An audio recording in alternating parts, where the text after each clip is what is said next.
पाकिस्तान एक अजीब roller coaster ride पे घूम रहा है। एक दिन वो फतेह का जश्न मना रहे होते हैं, ढोल पीट रहे होते हैं, नगाड़े बजा रहे होते हैं, जीत गए, हमने भारत को नुकसान पहुंचाया, करारा जो है चोट पहुंचाई।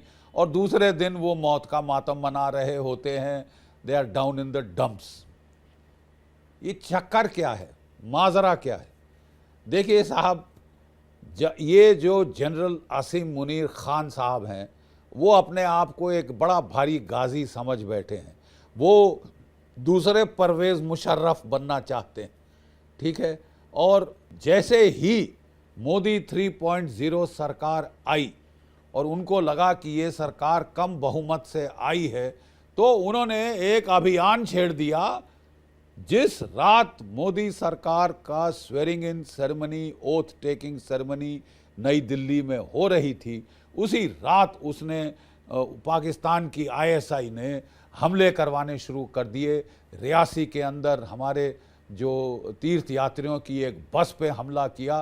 प्लान तो पूरे 52 के 52 मार डालने का था, लेकिन किस्मत से वो बच गए। गाड़ी खड्डे में गिर गई और लोगों को किसी ने बोला कि भाई pretend to be dead, play possum, और इस तरह उनकी जानें बच गई। नहीं तो कोई 52-53 लाशों के साथ वो ग्रीट करते हमारी मोदी 3.0 सरकार को। अपनी सरकार के स्वेरिंग इन के समय वो ये तोहफा देना चाहता था आसिम मुनीर।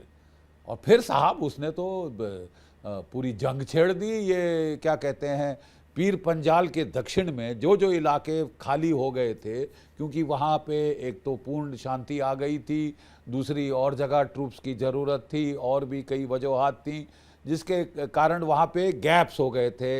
हमारी सीआई ग्रिड खाली हो गई थी, उसका पूर्ण फ़ायदा उठा के उसने वहाँ पे हमले शुरू कराए।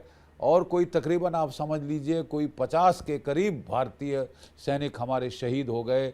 कभी रियासी में हमला, कभी कठुआ में हमला, कभी डोडा किश्तवाड़ की साइड पे हमले, और एक पूरा कैंपेन शुरू कर दिया। लेकिन साहब, क्राउनिंग पीस ऑफ ग्लोरी तो पाकिस्तान ने समझा कि तब आया जबकि पाकिस्तान की आईएसआई ने CIA अमेरिका के कहने पे भारत के खिलाफ एक जंग छेड़ दी पूर्व में, जहां की उन्होंने एक मैदान कू करने में CIA की पूर्ण मदद करी। और CIA ने फ़ायदा उठाया पाकिस्तान की ISI के जमायते इस्लामी के साथ जो उनके पुराने रिश्ते, ताल्लुकात और हथकंडे हैं, उनका इस्तेमाल किया। कू तो सारा का सारा CIA का था, अमेरिका का कू था, ये मैदान कू था, कलर्ड रेवोल्यूशन थी, लेकिन एग्जीक्यूट इसको किया था पाकिस्तान की ISI ने, पाकिस्तान ने किया था। याद रहे पिछले साल general Asim Munir United states of America गया था।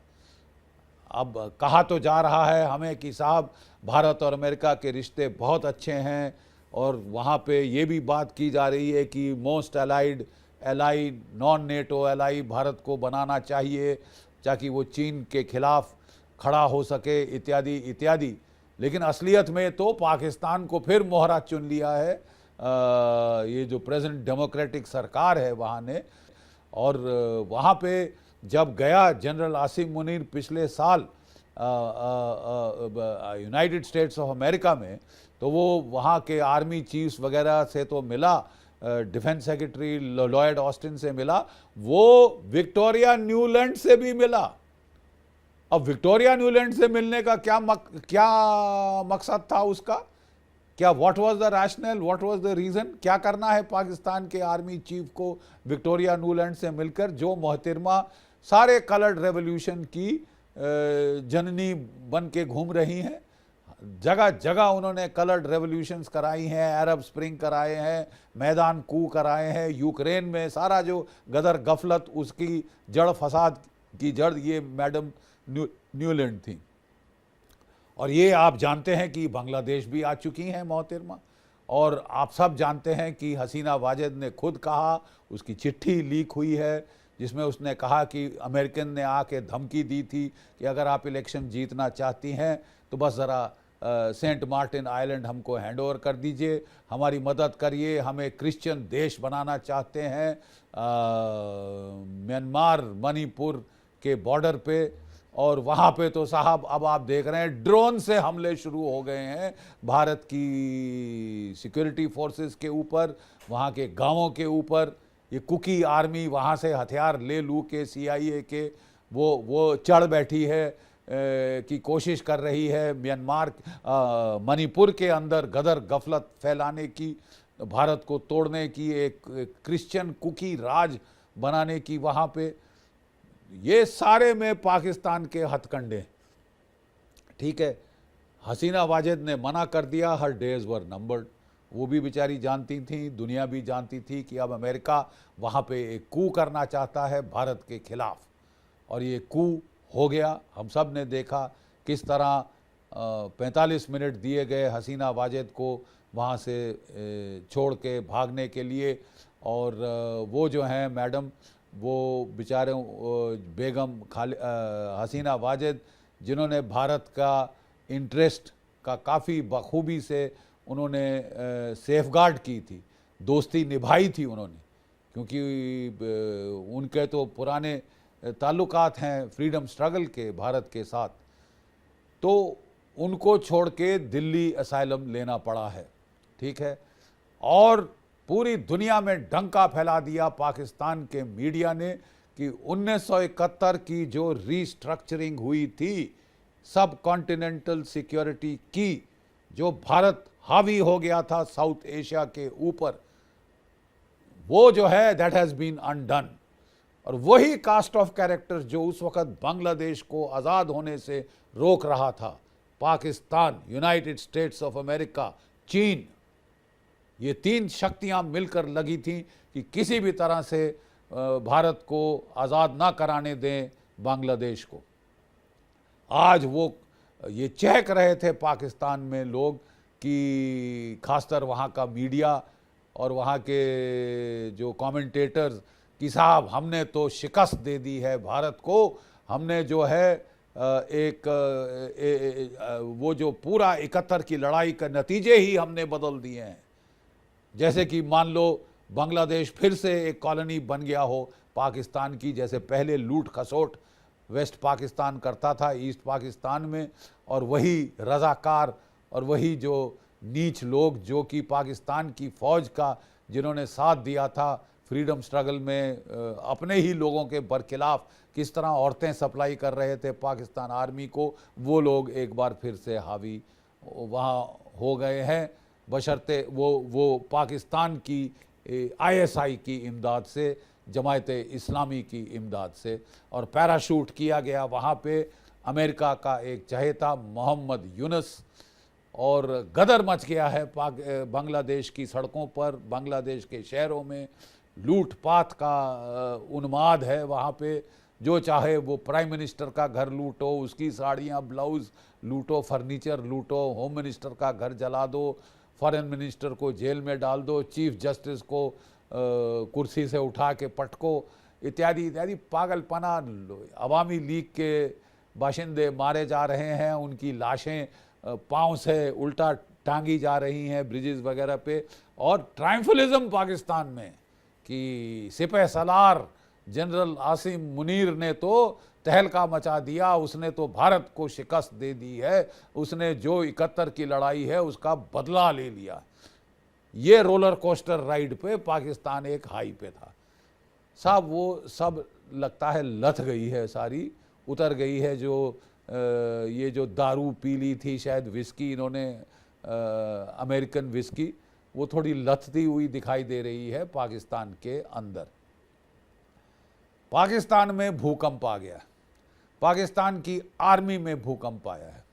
कुछ दिन पहले खबर आई कि जनरल अब्दुल मजीद जो है, जो उनका फॉर्मर DG ISI था, जो एक कॉन्करर की तरह काबुल में छाती तान के घूम रहा था, विजेता की तरह, कॉन्करर की तरह, उसको अरेस्ट कर लिया गया है ऑन चार्जेस ऑफ करप्शन। उसका जनरल कोर्ट मार्शल होने वाला है साहब। अभी खबर आई है, जो सोने पे सुहागा है, उससे भी बढ़ चढ़कर मतलब हैरत अंदेज खबर है कि जनरल बाजवा जो अभी तक बेल्जियम में थे उनको वापस बुलाया गया है और जनरल आसिम मुनीर खान साहब ने आसिम मुनीर ने उनको बाजवा को हाउस अरेस्ट कर दिया है।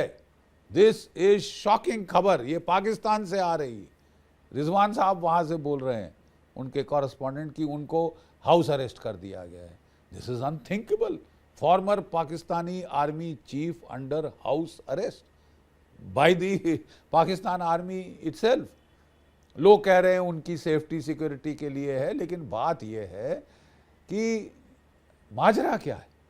माजरा यह है साहब कि इमरान खान एक पाकिस्तानी पॉलिटिशियन था जिसने पाकिस्तान की फौज की ऐसी बदनामी कराई है पाकिस्तान के अंदर, जैसे कि 71 की लोग कह रहे हैं 71 की जंग में हार के बाद भी नहीं इतनी बदनामी हुई थी जितनी कि अभी इमरान खान और उसकी पार्टी ने करा दी है।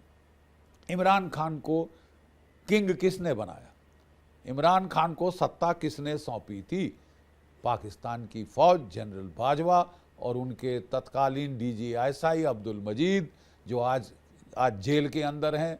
इन्होंने ये कू किया था और नवाज शरीफ को तो एग्जाइल पहले कर दिया था, अब उन्होंने इसको सत्ता सौंपी थी इस उम्मीद में कि ये मोहरा हमारा गुलाम रहेगा, ये मैलेबल रहेगा, हमारे हाथों की कठपुतली रहेगा। इमरान खान ने आंखें दिखानी शुरू की।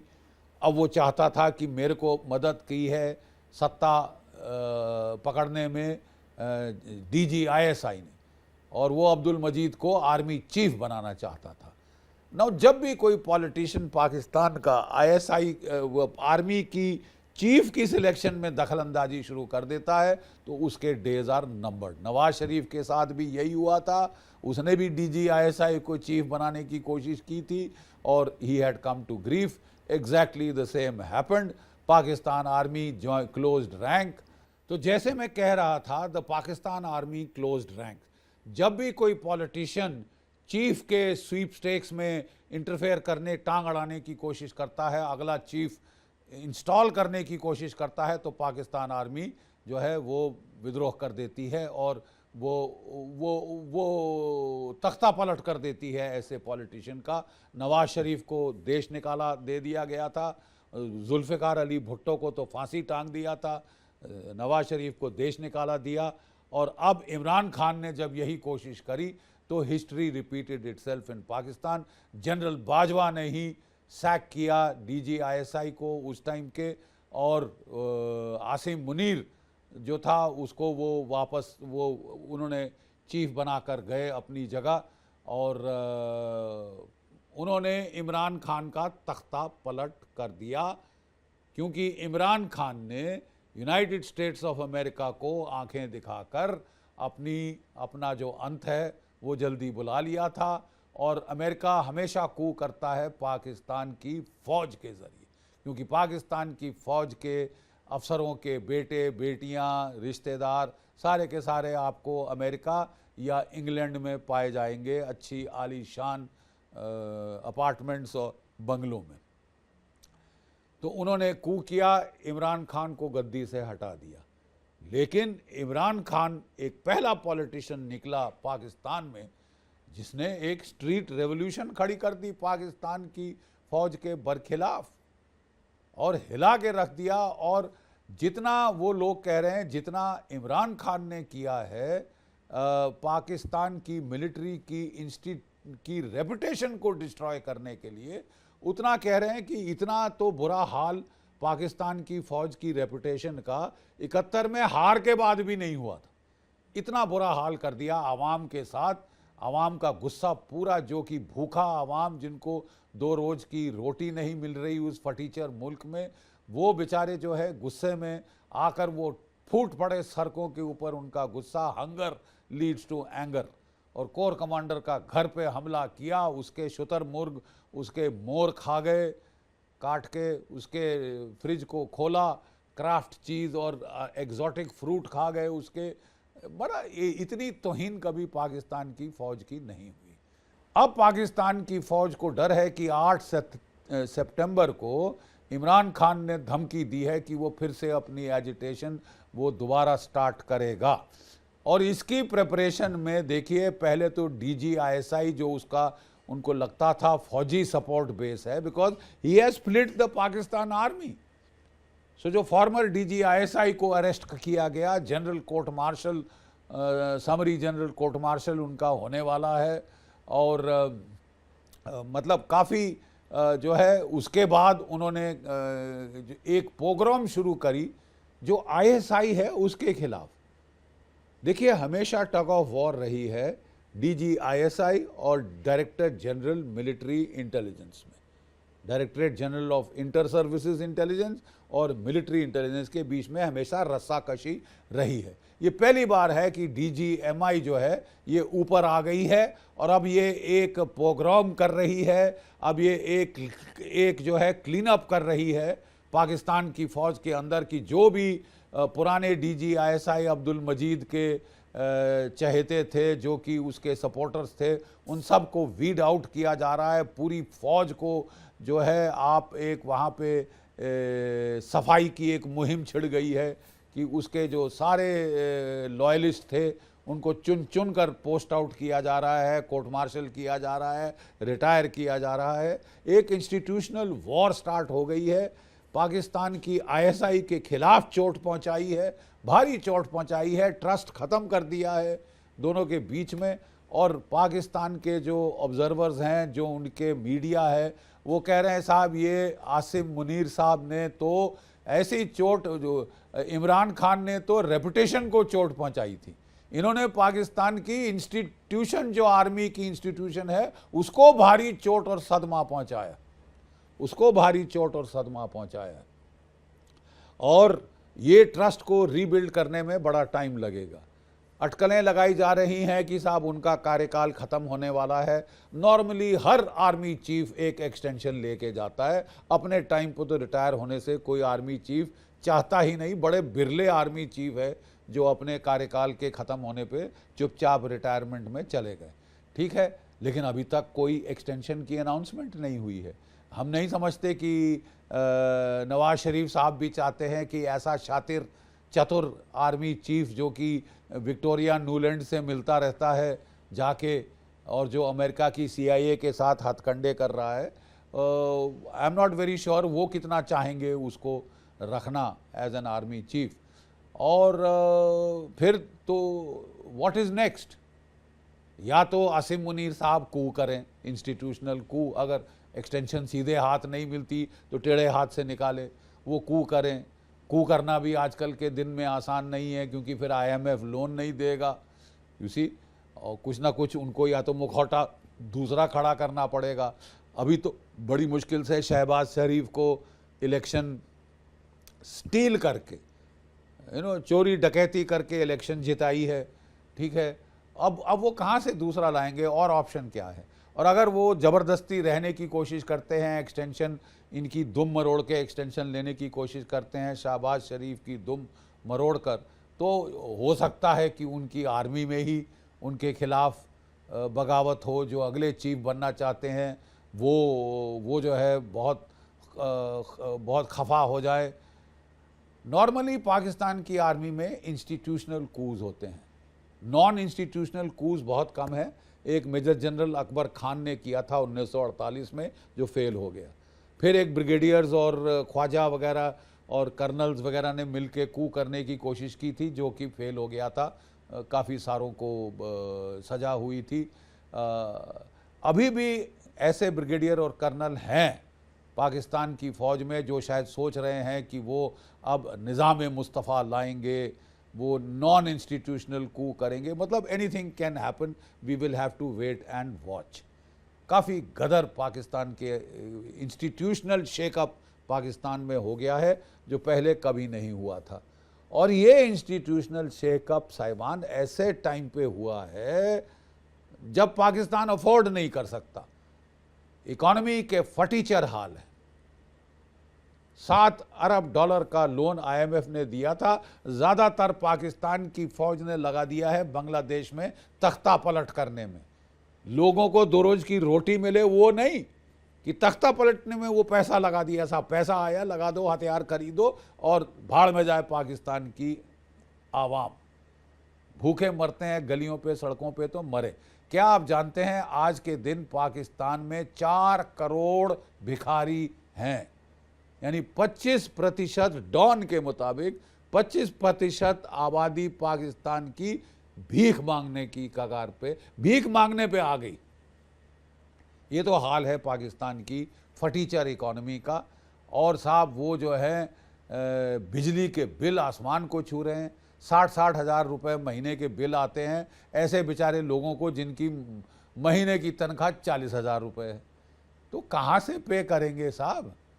पाकिस्तान में तो गदर हो गया, जो पैसा IMF देता है वो तख्ता पलट में लगाते हैं। अमेरिका ने दिया ही इसीलिए होगा कि ये लो पैसा और तख्ता पलट करो, ठीक है। आवाम जाए भाड़ में, 2 रोज़ की रोटी मिलती है ना मिले, मरे भूखों, क्या फ़र्क पड़ता है अमेरिका को? क्या फ़र्क पड़ता है पाकिस्तान के जर्नैलों को?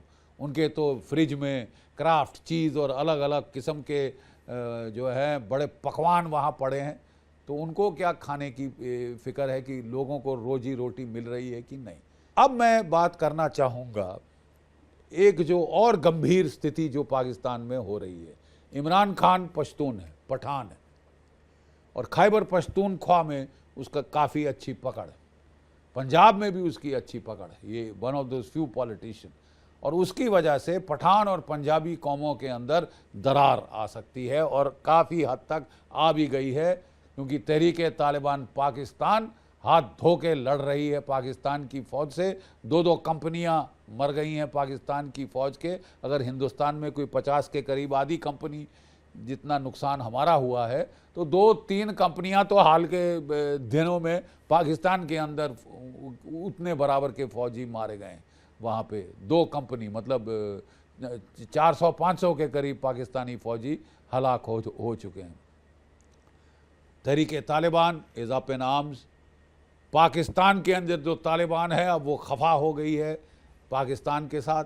बड़ा शौक़ था उनको कि हम तो जीत गए काबुल में, हमने काबुल पे फतह पा ली। नहीं साहब, नहीं फतह पाई, क्योंकि ड्यूरेंट लाइन के मसले पर कोई सेल्फ रिस्पेक्टिंग अफ़गान गवर्नमेंट जो है वो पाकिस्तान के सामने घुटने नहीं टेकेगी, और वो लड़ाई शुरू हो गई है।